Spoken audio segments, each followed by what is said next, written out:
Hello and welcome to the Liberate Yourself podcast. I'm your host, Trista Dedman, and in this space we share our stories of self-becoming and the beautiful ideas we have for cultivating personal sovereignty in transitional times. We discuss all matters of metaphysical practices and spiritual self-inquiry, so hopefully you can be inspired and take what resonates with you on your own path. This podcast is supported by a group of benevolent beings through Patreon. If you are interested in becoming a patron, I have an exciting announcement I've been waiting to share with you. All new patrons who pledge $20 a month by February 28th will receive a complimentary 30-minute astrology reading with me. I'm really excited to welcome you into the fold in this way because patrons on the $20 tier already receive a monthly transit reading from me via email, so this is a great way to take a look at your inner world through the archetypal language of astrology, then receive a check-in from me every month that you remain a patron. Again, this offer is valid through the rest of February, so to find out more about the benefits of becoming a patron, visit patreon.com/liberateyourself. Okay, now with business out of the way, I'm so delighted to introduce you to Bree VanZutphen. Bree is a former ballet dancer turned spiritual yogi, and her appreciation for life is infectious. We get into her own spiritual journey, the benefits of moving beyond just physicality and aligning with spirit, and how we can let go of control to allow our lives to unfold. It brings me great joy to share her wisdom with you, so let's get to it. This morning I felt such joy knowing I was going to be speaking with you because you've been inspiring me so much as I've been following your journey through social media, because we used to know each other before in a previous life in Brooklyn, New York, when we were both trying to, I don't even know what we were trying to do, like be the fashion cool kids or something, or I think you described it really well in a post once, and I was like, yeah, that's what we were trying to do, but it just didn't feel right. So since then we've each kind of gone our own way, but like gone down a path coming back to our own spirituality. And what I find really inspiring is that you were a ballet dancer before, and so your journey is actually from ballet dancer to, I don't know, I would say spiritual yogi. Is that a good title? Perfect. It's perfect. So if you want to start out and just sort of introduce yourself and like what you're working on now, but also how you got there and what that journey's been like. That's a big open question, and feel free to just go on about it. Yeah. I guess I would say where I'm at now is just I've become such a student of life, for lack of better words.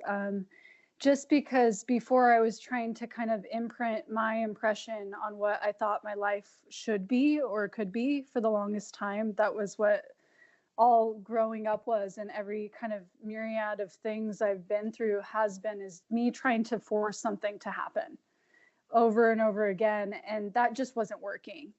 But with ballet, it started out basically I was dancing when I was little, and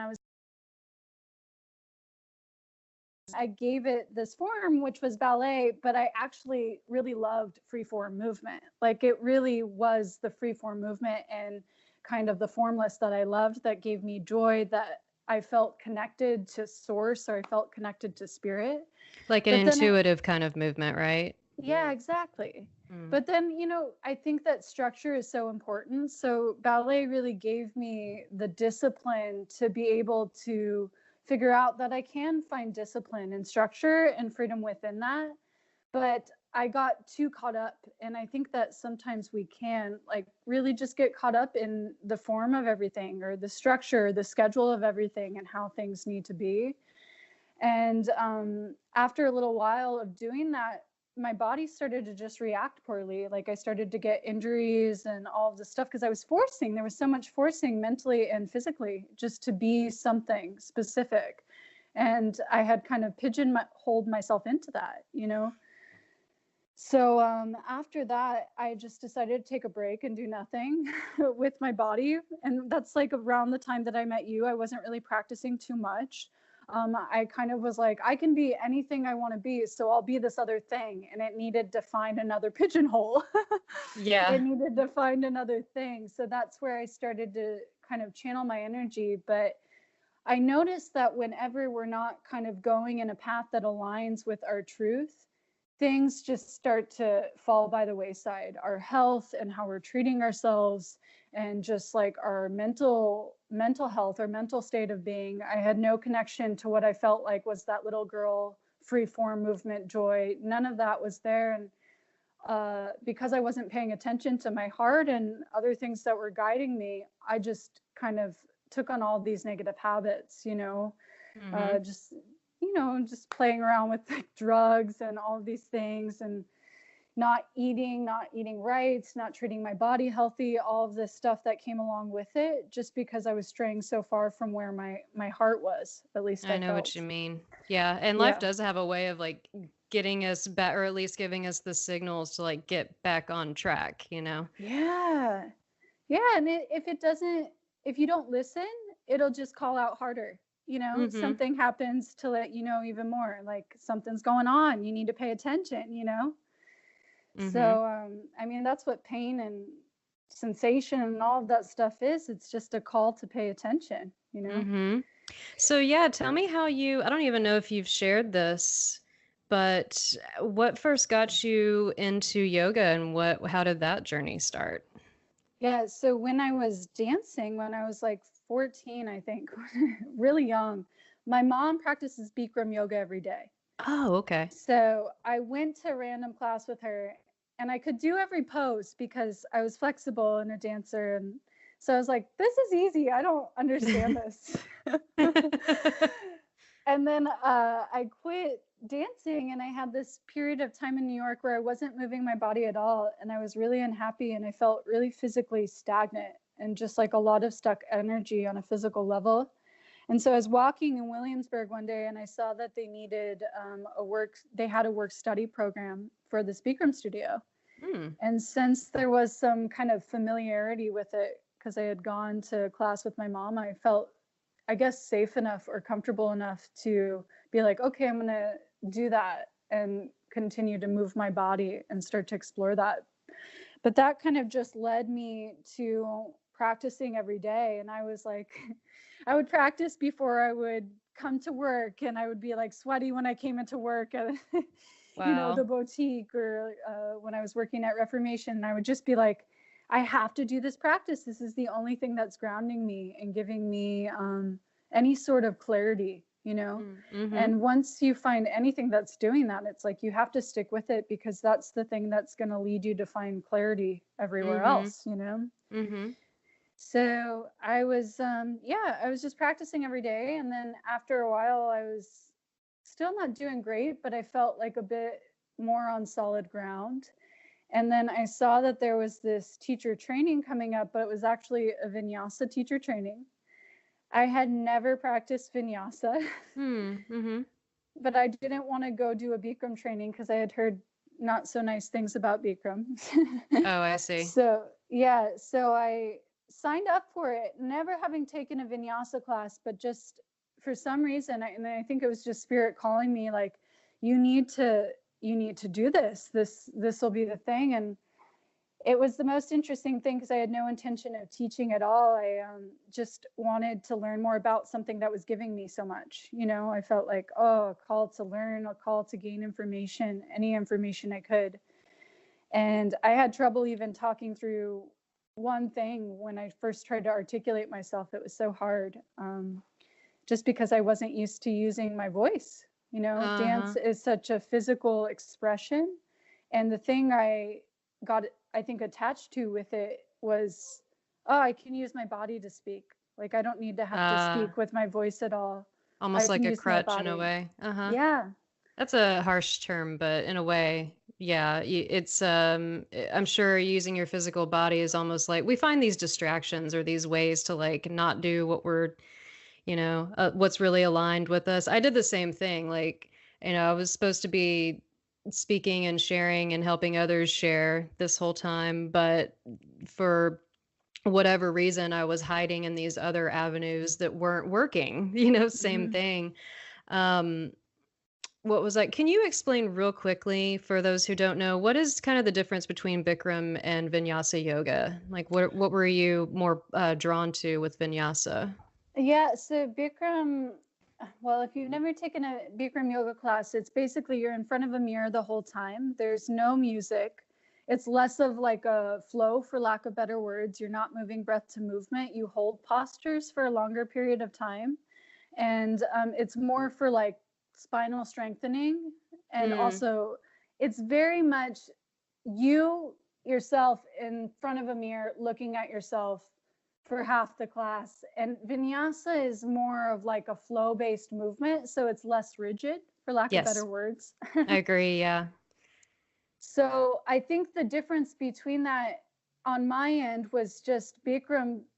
I felt like I was just going from one form of rigidity to finding that again. And I Yes, I was was gonna kind say of it being sounds like reliant. ballet.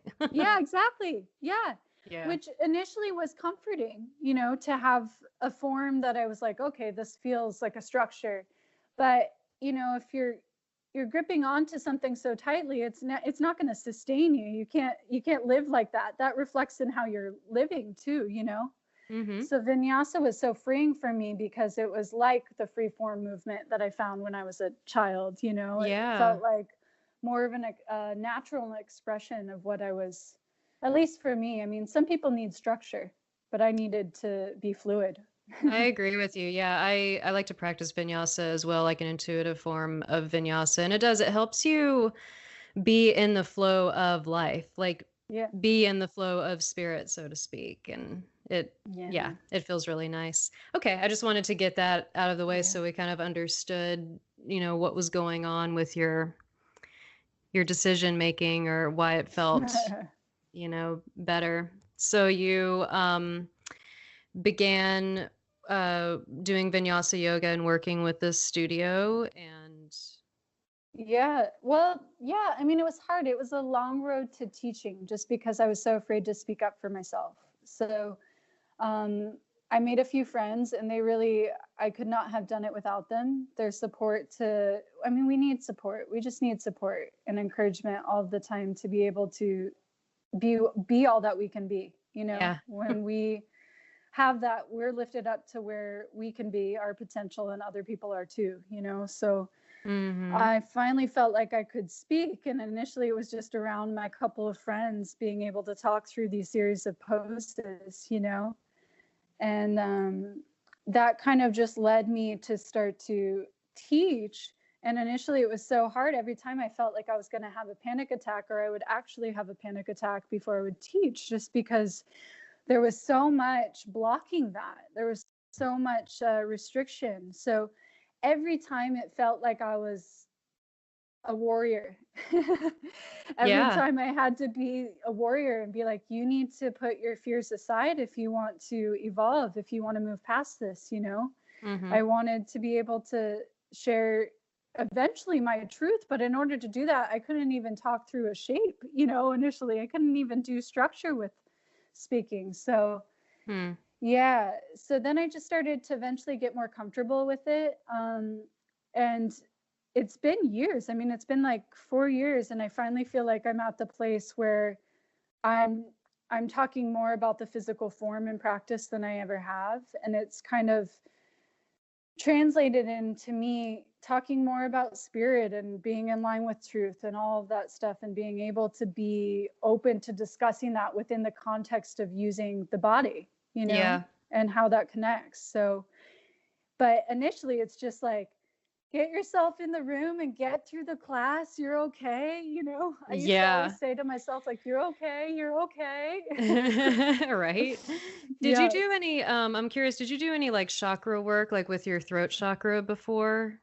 Or did that come up intuitively for you? It did for me, I think. Like there had to be a lot of work beforehand to and it was the same exact thing. It was like I was like my root chakra and my throat chakra needed to be connected. Like I literally didn't feel like I was going to be safe if I spoke my truth, if I was really open and shared, you know, what I see to be true or et cetera. So is that something that came up for you root chakra? It it never came up. I didn't think about it too much other than I knew that it was something I had to do. I mean, the hardest things in the place where we feel most restricted is always the direction we need to go in. It's just Yeah, a matter of how long or it takes to connect those dots and choose to do that, you know? right. But I was just I curious. yeah, but you know, the funny part is I did whenever I would sit with myself and close my eyes, and I wouldn't call it meditation what I was doing back then, but it was just sitting with myself. I would always see the color blue, which is Hmm. for the throat. So blue resonates with that. So now that I think about it, I'm like, well, maybe that was a calling of that as well. But at the time, Mm-hmm. I didn't connect that. Yeah, that's really cool though. Yeah, so I think what's really special about what you're doing, and I feel like where I'm seeing your work going and your sharing going is really important because you do integrate the physical side of spirituality and how our physical body can be an instrument, right? Yeah. An instrument for higher knowing, for understanding, and I mean, I feel like that's what yoga is in general. But a lot of times, like we in modern times, yoga can be presented as like just a way to lose weight or a way to look good and like kind of still stay in that physical representation of form. Yeah. Do you agree with that? Like do you kind of see it as, how do you see the spiritual physical connection with yoga? Um, I think it's formed to find the formless. I mean, I think it's we're not at the level of body, but we are at the same time. It's we're in a physical form, so we have to be able to navigate it, and we have to Mhm. be able to find space in it because we live in our bodies, and if we can't actually be in the world in our bodies, then we're not grounded with how we're moving through the world. Like we can't make decisions and things that come from a place of clarity or truth because we're not actually in our form in a full Yeah. embodied form kind of way. Yeah. um, but on another level, we find this form so that we can go beyond it. So we're still grounded in our bodies, but then we realize that we're much more than a body, which is such a beautiful thing because then you realize that you're not the one trying to control everything. At least that was my biggest realization. I Yeah. don't need to control or manipulate things. Life is just like flowing. And I can either choose to put myself in the flow with it on a physical and spiritual level, or I can resist it. But when I resist it, there's a whole slew of problems and things that start to come up that say, pay attention, you're not in the flow, you know? So Mhm. I think that yoga in its purest form brings us directly into our body so that we can go beyond it. But if we get too attached to the physical body and then we start to be like, well, this is the only thing we got to conquer, then the body starts to eventually have problems. I mean, it doesn't work out if we're overworking it, you It's know? true, yeah. Then we start to get depleted. And so always finding equanimity in the body. And I think in the truest form, that's what yoga does, is help us find that in the body, which eventually leads to us finding it in the mind and aligning with spirit. Mhm. That was a Yeah. lot, but No, that's exactly what I want. I want you to go on and on. yeah. That's kind of my one of my secrets is I like to get people that can go on and on so I don't have to talk a lot. But again, that's That's kind of very like me good. evading what I'm supposed to be doing. So, Yeah.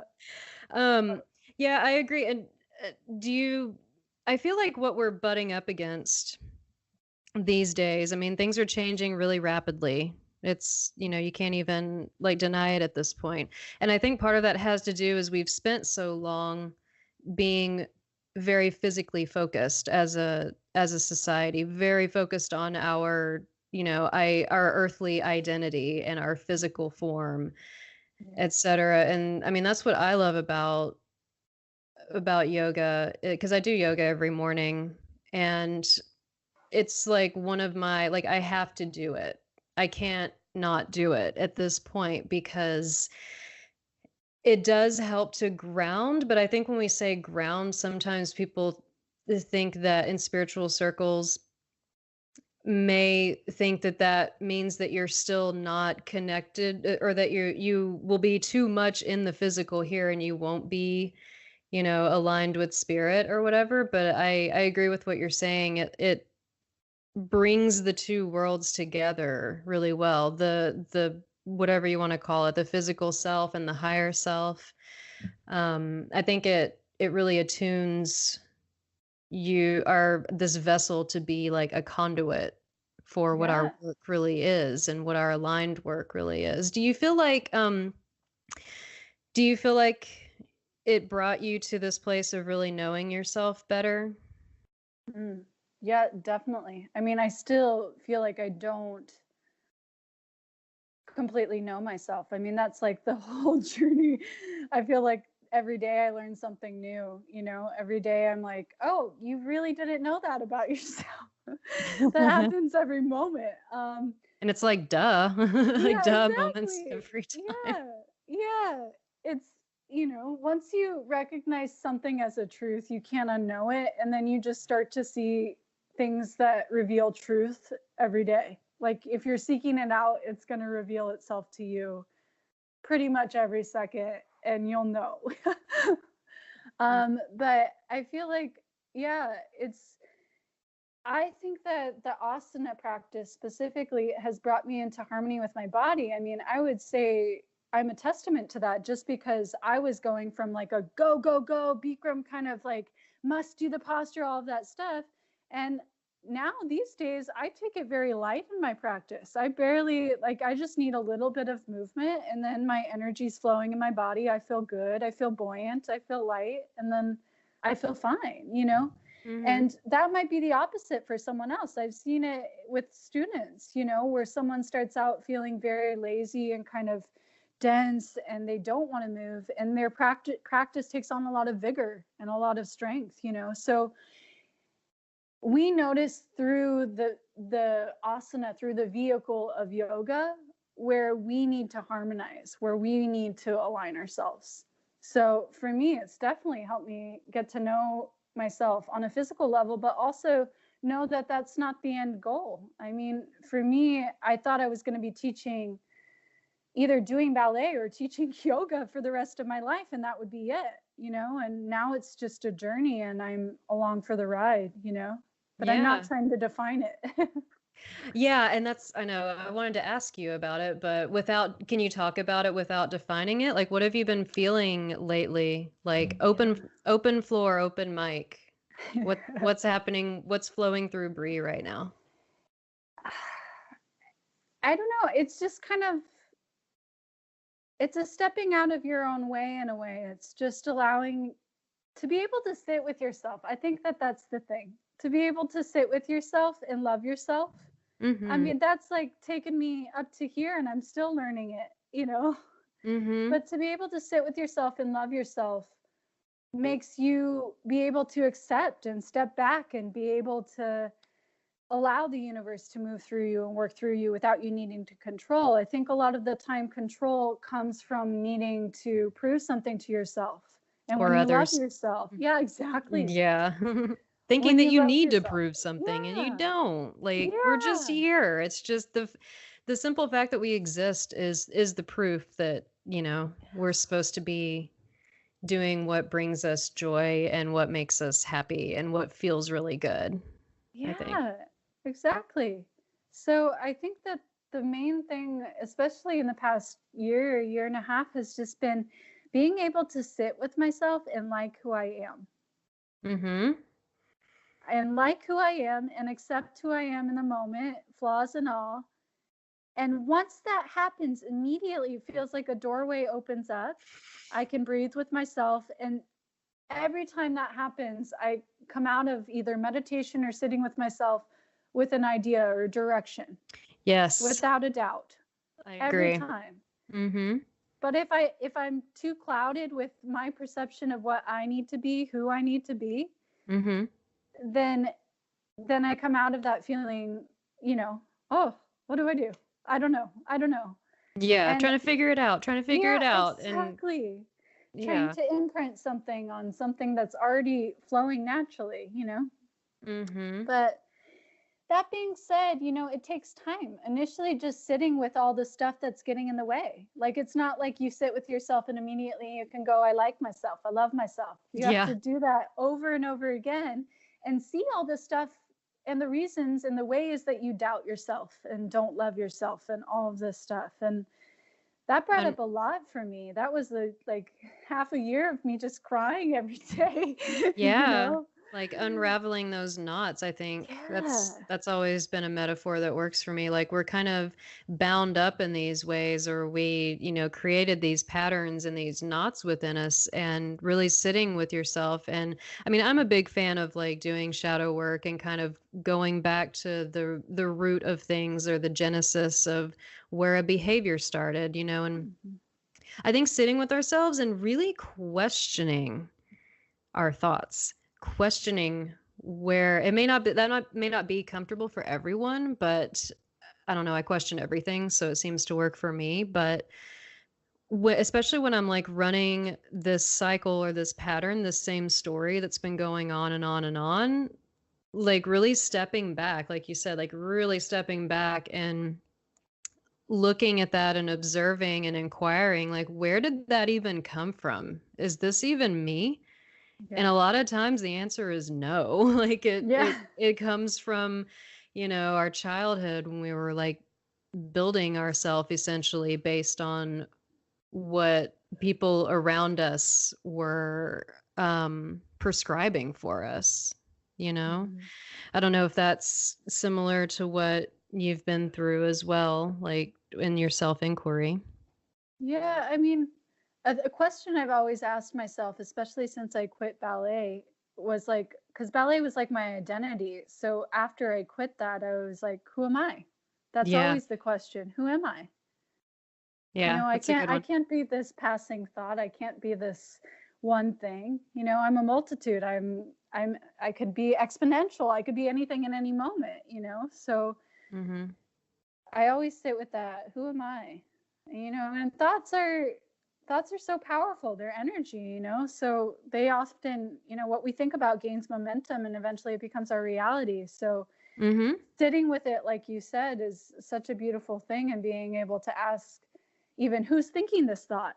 Who Yeah. am I behind this thought? And do I want to continue this vibration? Do I want this thought to magnify? And a lot Mhm. of the time for me, the thoughts that are out there, I'm like, no, I don't. I do not. Yeah. So, This hasn't got me anywhere. yeah, This isn't exactly. doing any good. Yeah. So seeing that for what it is takes such courage, I think, Mhm. but Mhm. it's a worthy task. Yeah. Sitting with yourself and asking any one of those questions, or even just questioning the questions, questioning everything. Yeah. And you're right smack in the middle of your Saturn return, right? Yes. Yeah. It's been fun. Yeah.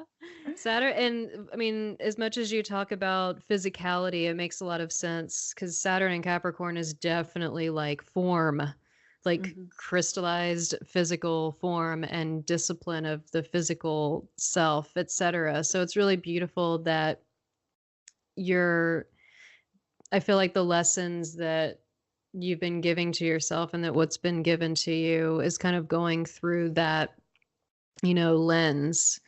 But yeah, how's it been so far, if you wanna share any of that? Because there's lots of Yeah. people, there's a Yeah. whole, generation that's going through it right now. Yeah. Well, I think the form, that makes sense, but I feel like I learned that lesson earlier on. Like that would be like my first awakening, was learning after ballet, going beyond form.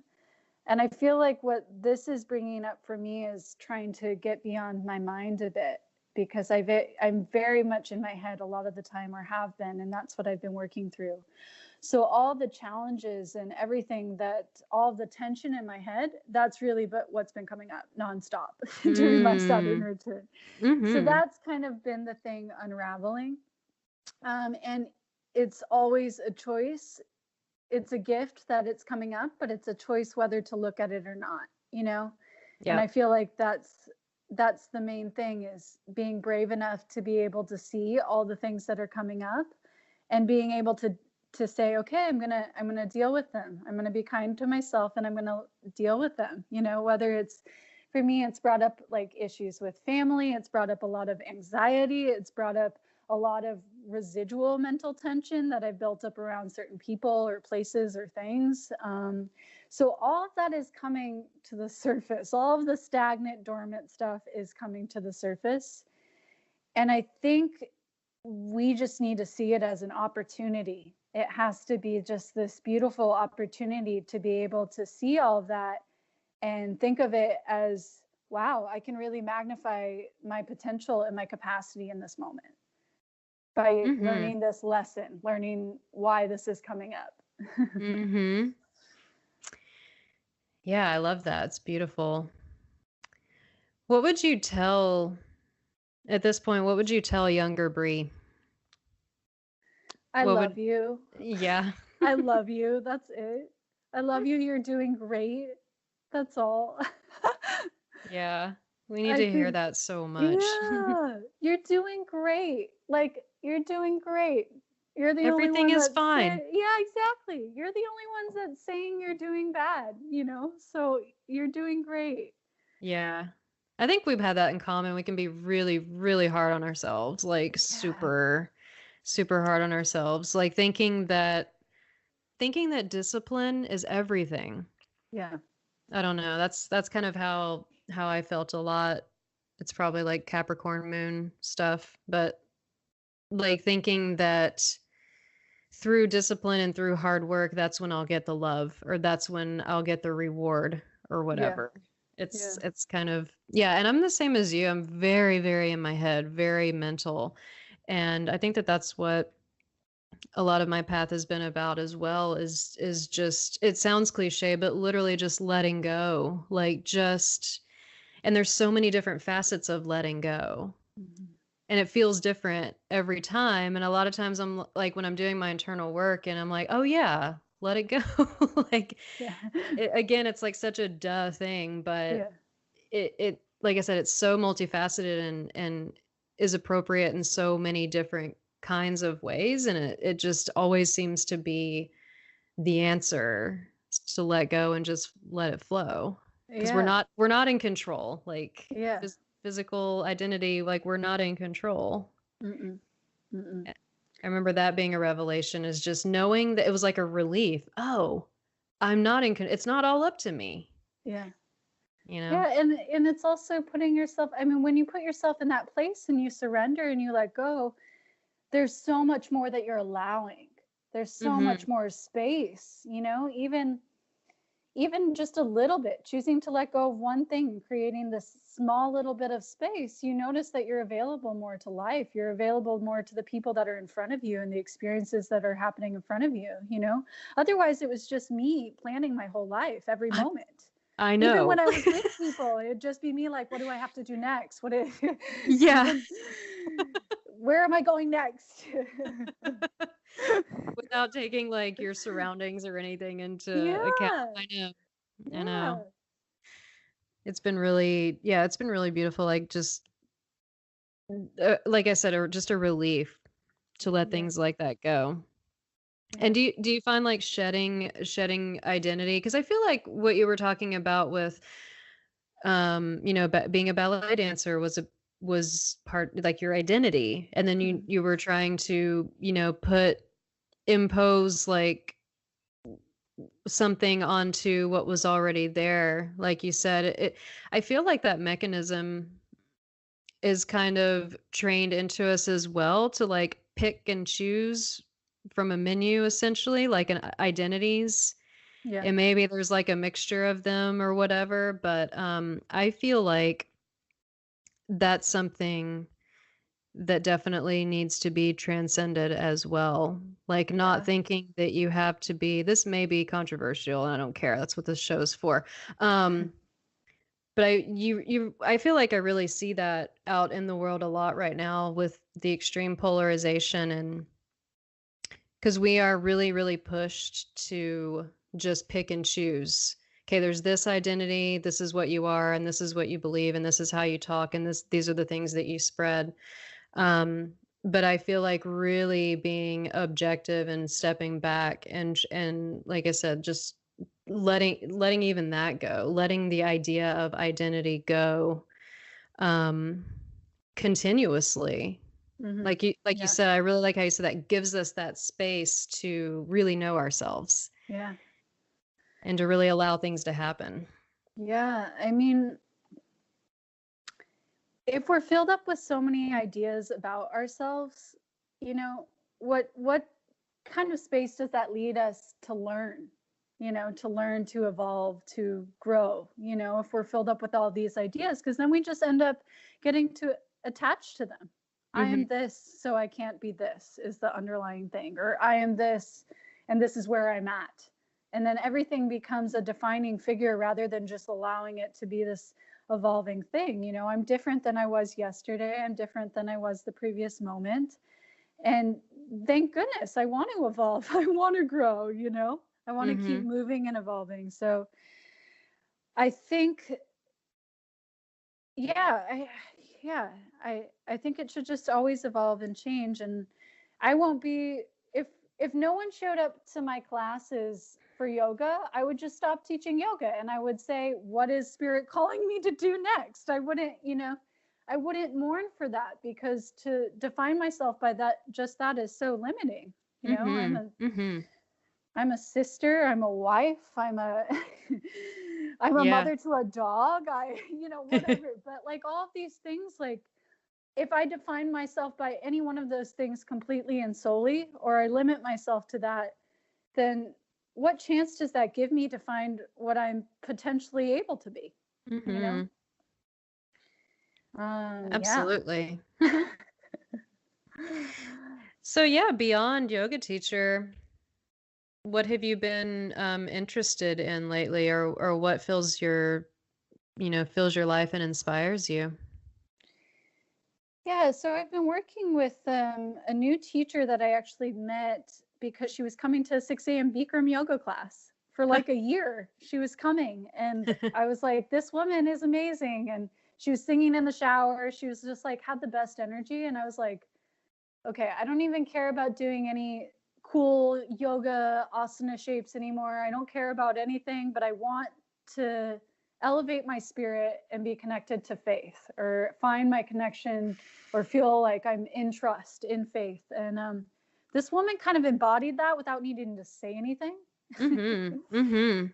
So I was drawn to her energy, and she started just talking to me. And then I realized, I was like, oh, she's a spiritual teacher. I don't know if she would label herself as that, but that's the closest thing That's a to good it. thing.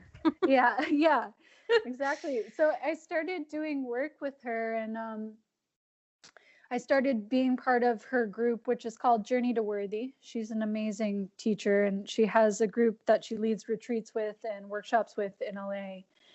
And it was just, it was such an amazing thing, because it was the first time I felt like I belonged in a place where everyone was just completely at ease with who they were, but also evolving, like we were saying.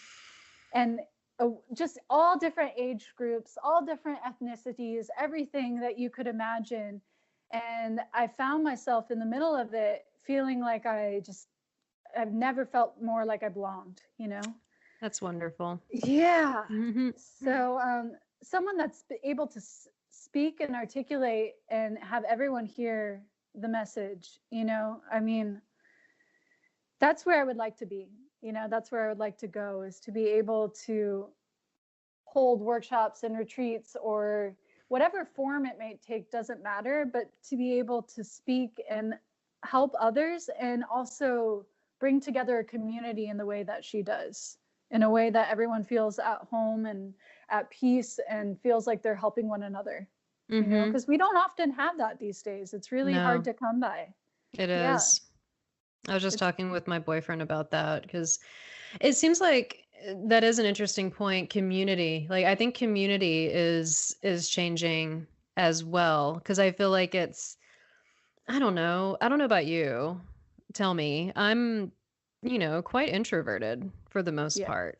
Not that I like to label things. Of course, I like to have fun and everything. But when I've tried to find community and connection like that in the past, I would have the hardest time because I feel like like a group of people would be gathering for like one thing that was, they may have in common, but then the rest was kind of disparate or whatever. Like on that, and then a lot of times, like spiritual community, as we know, can be a trap as well, like in many different ways. So I'm really happy and grateful that you've found that, and hopefully that's starting to evolve Yeah. and change as well, because we need it. I feel like when we need it and we're calling for it, it's going to come in. Yeah. Yeah, it's true. But also it's just hearing and feeling for when people speak to your heart and when people are beyond, for lack of better word, these surface level things, and when I get to my truth and I speak to you my truth, that enables you to do the same. Mhm. Mhm. So if you're in a community where that's cherished and cultivated, then I found that I no longer associate with introversion. I find that Mhm. I'm completely fine, but it's Yeah. more just like being able, if I'm identifying with spirit or with divine, and then I'm talking on a level of over identification, that's when I feel introverted. When I'm like, oh, I'm Bree the ballet dancer, I'm Bree the Yeah. yoga. So if someone gets straight to the heart of it and we're able to speak on the level of spirit or the level of heart or the level of love or compassion, those things kind of fall by the wayside. It's true. But I feel most nervous when I feel like I have to all of a sudden put on an identity again that I've worked hard to not identify with. I know. I know what you mean. Yeah. Really, that's a good answer. But yeah, that sounds great as far as your vision for the Yeah. future. So I am leading a retreat, my first one in Joshua Tree in March. Um, Wonderful. yeah, It's I gonna be was so super fun. nervous about marketing and everything, but it sold out like in a, Yay. yeah, so I didn't have to do the hard part for me. So that's really exciting, but it's a kind of combination of what I've been working on, which is, of course, asana classes, vinyasa classes, but also just workshops, like one on manifestation, one on intention setting, obviously some breath work, some pranayama, and meditation, of course. So all of that's going to be included. And the idea for that retreat was, I I always see pictures, and I feel bad. I don't mean to sound judgmental, but I see pictures on retreats like with someone drinking like a margarita and they're like laid back on the beach, and Yeah. that's not what I want. That's so great, but that's not what I wanted to cultivate. I Right. wanted a time for people to reset and recalibrate as to Mhm. where in their life is lacking and where they can help themselves more, where they can be more loving to themselves and all of that stuff. So Wow. it's experiences like that I want to keep trying to cultivate. Yeah, experiences, because everything is an experience, right? Like Yeah. you can put so many labels, but really it's just, I forget what practice this is. Maybe transurfing. I don't know if you've heard of transurfing. Mm-mm. But anyway, like just the fact that everything is an experience. There's nothing that is good or bad or this or that. It's just an experience. Like I Yeah. am I am experiencing joy right now. I am experiencing sorrow right now, and that's okay. It will pass and there will be another experience. I like the fact that that sounds really wonderful. It sounds like a great experience. I Well, want to thank come to you. your next one. Thank you. How about would it be okay if you touch on a few of those points? Like I like that you're going to be talking about manifestation. Um, is there anything you want to share as far as what you've found to be most fruitful with manifestation and the act of that, or your thoughts on it? I think what I would say with that is a lot of the time we can look on surface level things and be like, I want to manifest a car or more money, but the reason for why never comes into play. So Yeah. if we can really touch base with our truest desires as far as why we want something or need to align ourselves with something, then it becomes that much more powerful. Mm-hmm. And within that, really focusing on things that you come from your heart, and not only just for you, but for what it will bring the world around you, rather than just thinking, because, when you get something, sure, you might get it if you focus on it long enough, but you're just going to be looking for the next thing. So to look Yeah. for something that is really deep within you and sit with yourself, it's much easier then to align yourself with the experiences and the things that you need to then be ready for that to appear. So Mm-hmm. within Mm-hmm. that, being able to put yourself in situations or listen to things or be around certain people and things that would be in alignment with what you desire becomes Yeah. much easier if it comes from a deep place. Yes, I would agree. Absolutely. Because I mean, that's what they say. Yeah, the real like manifestation happens when, again, with self-inquiry, right? Like, why do I want this? Because Yeah. if you're just wanting something for material purposes, again, like it's not manifestation isn't a vehicle for materialism, Yeah. like more Yeah. materialism or whatever. It's really a powerful practice of creation to bring in the things that help you be more aligned and more full of a person and Yeah. more, a more whole version of yourself. It's not about getting things. It's not Christmas Yeah, yeah, or exactly. whatever. Well, and sometimes even to be in alignment with the things you truly desire, you have to work to get there. You Yeah. have to put yourself in alignment in order to receive. And that requires some really hard looking inwards and taking the appropriate steps to do that. Sometimes to be in situations where we're in alignment with all that we feel like we want, it requires work. It requires looking at ourselves. It's not just a flippant act of, oh, I just want this, because Yeah. it's so much more than that. So yeah. Hmm. And just knowing that, like, we don't have to do all of it again, like, knowing that just making the decision and then doing the work. I'm just saying this, like, because from our perspective, a lot of times I would take it as like, okay, now it's all on me. Now I need to do, it's still getting caught in that idea of like, I need to control the outcome now or Yeah. whatever, instead of like knowing that it will just flow and it will just happen Yeah. if you're in alignment or whatever. Yeah, Just, but also with that, just final thing is just always, I guess, just for me, it's been helping just always seek out the people, the places, the things that feel like they're in alignment with your highest self. And you'll know mm-hmm, what those are. If you really sit with yourself, you'll know what those are. And then naturally, you won't even have to consciously be like, I need this, because it'll just happen. It'll start to right, flow. right. But if you're ignoring all the signs, all of the things that are, and you're not in alignment with the things that you actually want to be, like you can't say you want to be an actor and then not be doing any acting, Right. like.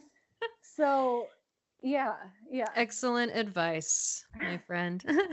Well, what else would you like to, is there anything else you'd like to share? Any thoughts, any contemplations you've been having lately? um, The floor is yours. I guess just don't be afraid. I say this to myself all the time. Don't be afraid, because at the end of the day, we're in this body for a certain period of time, and learn the lessons that come your way, see the hard stuff, and be brave, conquer it, and then you can be all that you can be. And when you do that, it enables, and other people see it, it enables other people to start to do the same. And Mm-hmm. that's kind of like a chain reaction or a ripple effect. When we start to see others doing that, we want to be around them. That just like I wanted to be around my teacher, I'm like, oh, that's where I want to go. So you doing your work empowers everyone else around you to do the same. And so I continuously think about that when I feel like I get into a victim place, or like oh, I don't want to do this, I don't know why. I have to remember that it's bigger than me, and that it doesn't, I'm playing such a small role in the big, magnificent everything that is. So, uh, just, just know that it's more than you. Oftentimes I'm just like, Bree, get over yourself. It's not about you. So oh my that helps gosh. me. No, that's perfect. I agree with everything tenfold. Thank you. Thank you for sharing. And Yeah. thank you for sharing what you're doing. Thank you for, I know it's not easy. Thank you for being so open and for sharing online and writing posts and, sharing the musings and the epiphanies and the realizations that you come to, because they're very inspiring, to everyone, no matter where they are. And I think I agree. That's where it's at. Like that's what it's all about, is just sharing ourselves and not keeping it bottled up. And I agree with you. I think that, like attracts like, and we are attracted to people that are, that have more of, not have, but that are and embody more of what we want for ourselves. So as long as we keep, a lot of us feel this way. A lot of us know that the jig is up as far as like a lot of things go in society. So I think that that's how to move it forward, is to just be your best self and to share that with others in whatever way brings joy and whatever way feels right, like really, really right. So how can people connect with you and find you online if they want to come to one of your retreats, or if they're in LA and want to come to a class? How can they find you? Well, I first just want to say thank you, Trista, for this platform, and also right back to you, all of the things that you just said. I think it's absolutely magnificent, and it's inspiring to me as well. Thank you. Yes. Thank you. As far as online goes, my website is claritycalm.com. And then my Instagram is VZBree, BREE. Mm-hmm. And yeah, that would be the best way to get in touch. I'm based out of LA, but my retreats are happening in Joshua Tree, and then I'm planning one for Idlewild in September. So that's going to be happening too, if anyone wants to be involved. Nice. And all the information's on your website? Yep. Perfect. All right, my dear. This has been so enlightening and so inspiring and uplifting as usual. Thank you so much for joining me. Oh, thank you, Trista. So nice to be on here. I hope you found Bree as inspiring as I do. To find out more about her ongoing work and to connect with her, you can visit her website at claritycalm.com or on Instagram at VZBree, that's BREE. All these links can be found in the show notes at tristadedmond.com under podcast. And remember to check out the special offer of a complimentary astrology reading for new patrons on the $20 tier by visiting patreon.com/liberateyourself. And to current patrons, if you're on the $5 tier and adjust your pledge to $20 a month, you will also be included in this offer and receive an astrology reading. I'm looking forward to meeting and connecting with you guys soon. Thanks for listening, everyone, and take care out there.